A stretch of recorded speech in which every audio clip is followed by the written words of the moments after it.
পুরনো ঢেকে আমাদের আজকের গল্প লেখক অরিজিৎ রায়ের কলমে উমা দাদু ও অভিশপ্ত ট্রেন।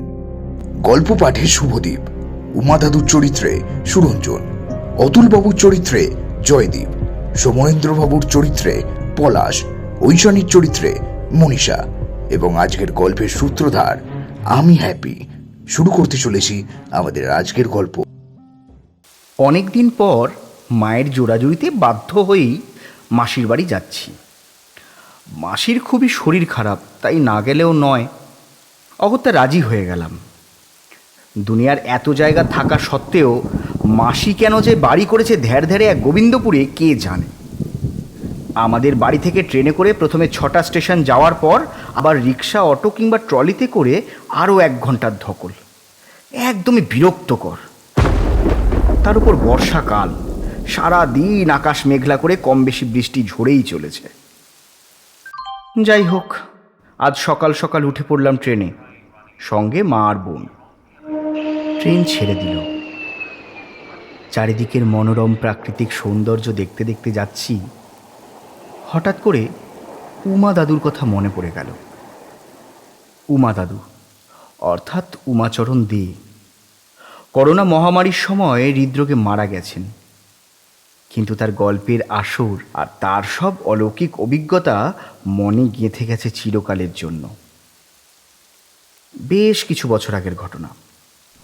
এরকম একটা বৃষ্টিমুখর দিনে বিকেল থেকে আমরা বন্ধুরা মিলে ক্লাবে আড্ডা দিচ্ছিলাম। ক্যারাম খেলছিলাম আর মেয়েরা লুডো খেলছিল।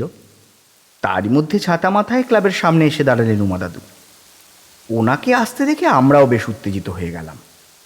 এই পরিস্থিতিতে উমা দাদুর অলৌকিক গল্প মানে আসরটা জমেই যাবে। ফলে সকলেই গল্পের আবদার করলাম। উমা দাদু একটা চেয়ার টেনে বসতে বসতেই বললেন, আচ্ছা বাবা, বলছি গল্প, তোরা শান্ত হয়ে বস আগে। আর মা ঐশানী, যা তো একবার বাড়ি গিয়ে মাকে 1 কাপ চা করতে বল, আর এই প্যাকেটটা নিয়ে যা। এতে গরম গরম তেলে ভাজা আছে, একটা প্লেটে করে নিয়ে আয় সবার জন্যে। ঐশানীর বাড়ি আমাদের ক্লাবের একদম পাশেই, তাই উমা দাদু এলেই আগে ওনার চা করার দায়িত্ব ঐশানীর মায়ের উপরেই পড়ে। ঐশানী বলল, আচ্ছা দাদু, তুমি একটু বসো, আমি এক্ষুনি যাচ্ছি। ঐশানী চা আর তেলে ভাজা নিয়ে এলে সবাই একটা করে নিল, আর দাদু চায়ের কাপে চুমুক দিয়ে বলতে শুরু করলেন, এই ঘটনাটা অনেক দিন আগের। তখন আমি সবেমাত্র কলেজে ভর্তি হয়েছি। দেশ তখন স্বাধীন হয়েছে ঠিকই, কিন্তু সব জায়গায় সাম্প্রদায়িক দাঙ্গা ছড়িয়ে পড়েছে। ফলে একটা অস্থির পরিস্থিতির সৃষ্টি হয়েছে। রোজ দিন খবর আসে, কোনো গ্রামে আগুন লাগানো হয়েছে, কোনো স্টেশন ভাঙচুর করা হয়েছে, এমন নানা রকম কথা। আমাকেও তখন মূলত ট্রেনে করে কলেজ যেতে হতো, তাই যতটা সম্ভব তাড়াতাড়ি বাড়ি ফেরার চেষ্টা করতাম অন্ধকার হওয়ার আগে। আমি ছিলাম বিজ্ঞান শাখার ছাত্র। এমনই এক বৃষ্টির দিন ছিল সেটা। একটা গবেষণামূলক পরীক্ষা করতে করতে বেশ দেরি হয়ে গিয়েছিল একে। তার উপর বৃষ্টির জন্যে খুব তাড়াতাড়ি চারিদিক অন্ধকার হয়ে গেছে। কলেজ থেকে বেরিয়ে দেখি ঘড়িতে তখন 8টা বাজছে। তাই মনে বড় দুশ্চিন্তা হচ্ছে, ট্রেন পাবো কি না। 7-5 ভাবতেই কোনো মতে হেঁটেই স্টেশনে পৌঁছে স্টেশন মাস্টারের কাছে গিয়ে জানতে চাইলাম, স্যার, এখন কি আর কোনো ট্রেন আছে? আমি মেদিনীপুর যাব। আমার কথা শুনে স্টেশন মাস্টার অতুলবাবু একদম চুপ করে কিছুক্ষণ ভাবলেন, আর বিড়বিড় করে কী সব বললেন। তা ঠিক বুঝতে পারলাম না। তারপর রীতিমতো ধমক দিয়ে বললেন, না, এখন কোনো ট্রেন নেই। আর যদি নিজের ভালো চাও তো যত তাড়াতাড়ি পারো এখান থেকে চলে যাও।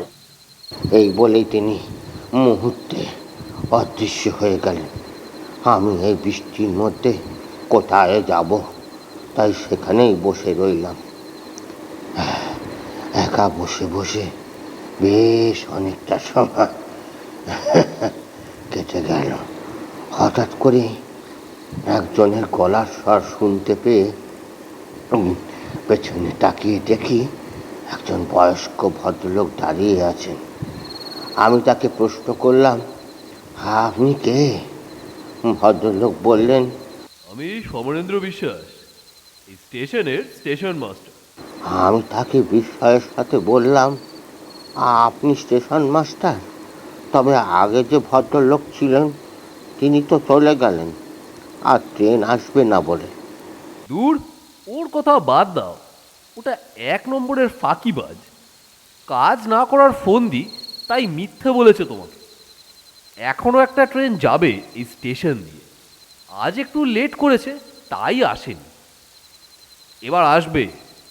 সত্যি সত্যি তারপরই একটা ট্রেন এসে দাঁড়ালো, আর আমিও একটু দোনামোনা করে ঘড়িতে সময় দেখে উঠে পড়লাম ট্রেনের ঝুঁকি নিয়ে। আমিও তার সাথেই ট্রেন ছেড়ে দিল। ট্রেনের কামরাটা অন্ধকার হয়ে আছে, একটাও আলো জ্বলছে না। হাতড়ে হাতড়ে কোনোক্রমে একটা আসনে গিয়ে বসে পড়লাম।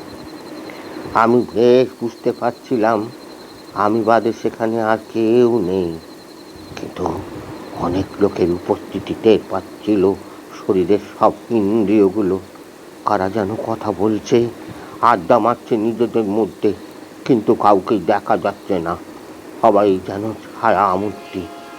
ট্রেন ভালো গতিতেই চলছে, মাঝে মাঝে কানে আসছে হর্নের শব্দ। মেঘ কেটে গিয়ে এসে পড়েছে চাঁদের আলো। সেই আলোয় ঘড়ি দেখে বেশ চমকে যায়। আমার স্পষ্ট মনে আছে ট্রেনে উঠেছিলাম যখন সময় ছিল 12টা, না 10টা, আর এখন ঘড়িতে হঠাৎ করে 9টা বেজে বন্ধ হয়ে গেছে। এইটাও কি তবে খারাপ হলো? হঠাৎ করে একটা ঝটকা দিয়ে ট্রেনটা থেমে গেল, আর গোটা কামরাটা জ্বলে উঠলো আগুনের লেলিহান শিখায়। তার সাথে গোটা কামরা জুড়ে উঠলো নিষ্পাপ মানুষের আর্তস্বর, বাঁচাও বাঁচাও ধ্বনি। তার সাথে আরো একদলের কণ্ঠস্বর, আজ কেউ বাঁচতে পারে না, জানো, সব কথাকে মারবো। আমিও অজ্ঞান হয়ে গেলাম কিভাবে বুঝতে পারলাম না। জ্ঞান ফিরলে তাকিয়ে দেখি সকালের আলো ফুটেছে সবে মাত্র, আর ঘড়িটাও আবার চলছে ঠিক মতোই। সামনে থেকে হেঁটে আসছিলেন অতুলবাবু। তিনি আমাকে দেখা মাত্র ছুটে এসে বললেন, তুমি কি স্টেশনে সারা রাত ছিলে? তা সত্ত্বেও অক্ষত আছো দেখে খুশি হলাম। কোনো দুর্ঘটনা ঘটেনি তো? না, কিছুই নয়, শুধু একটি বেশ অদ্ভুত স্বপ্ন দেখেছি। ধীরে ধীরে সব রূপ বিবরণ দিতেই অতুলবাবু বললেন, জোর বাঁচা বেঁচে গেছো তুমি। ওটা কোনো স্বপ্ন ছিল না, সব সত্যি ছিল। তবে আসল ঘটনাটা শোনো। বেশ কিছু মাস আগে দেশ স্বাধীনের সাথে সাম্প্রদায়িকতার আগুনে জ্বলে উঠেছিল এই এলাকা। এমনই একদল ক্ষিপ্ত জনতা এই স্টেশনের লাস্ট ট্রেনকে মাঝ রাস্তায় থামিয়ে আগুন ধরিয়ে দেয়। ওই ট্রেনের যাত্রীদের সাথে মারা যান এই স্টেশনের আগের মাস্টার সমরেন্দ্রবাবু। তার পরের দিন থেকেই রোজ রাত 9টার পর ওই ট্রেন আর সমরেন্দ্রবাবুকে দেখা যায় স্টেশনে। অনেকে মারাও গেছে। তোমার সৌভাগ্য যে তুমি বেঁচে গেছো। যাই হোক, ট্রেন আসার সময় হয়ে গেছে, এবার তুমি নিশ্চিন্তে বাড়ি যেতে পারো। ট্রেন এসে দাঁড়াতেই আমি ভয়ে ভয়ে উঠে পড়লাম, আর ঠিক তখনই কানে ভেসে এলো একটা কণ্ঠস্বর, আবার যাবে নাকি নটার লাস্ট ট্রেনে?